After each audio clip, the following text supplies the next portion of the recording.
আসসালামু আলাইকুম, সবাইকে স্বাগত জানাচ্ছি। কেমন আছেন? আলহামদুলিল্লাহ। ধীরে ধীরে সবকিছু স্বাভাবিক হচ্ছে। কয়েকদিনের মধ্যে দেখবেন সবকিছু আগের মতোই হয়ে যাবে। আজকে ভালো একটি সংবাদও আছে বিমান চলাচলের।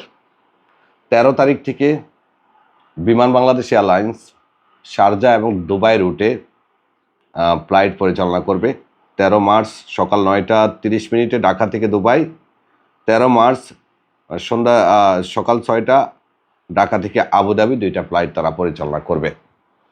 এছাড়া প্রিয় দর্শক, আজকে এমিরেটস এয়ারলাইন্স এবং এয়ার আরাবিয়ার জেদ্দা রুট থেকে বেশ কিছু ফ্লাইট পরিচালিত হয়েছে। এর মধ্যে একটা ফ্লাইটে আমার নিজের পার্টনার আজকে এখন ৫:৩০ বিকেল ৫:৩০ তার ফ্লাইট চট্টগ্রামের উদ্দেশ্যে যাবে।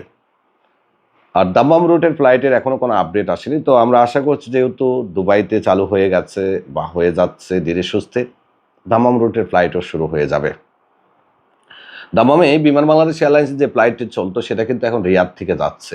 আর এই কারণে দাম্মামের যাত্রীরা রিয়াদ হয়ে এখন বাংলাদেশে যাচ্ছে, বাংলাদেশ থেকে আসছে। তো আপনারা যারা বিশেষ ফ্লাইটে দেশে যেতে চান, এখন এই মুহূর্তে বিশেষ ফ্লাইটের টিকিট অ্যাভেলেবেল আছে বিনমিশাল ট্রাভেলসে, তবে আগামী মাসের জন্য।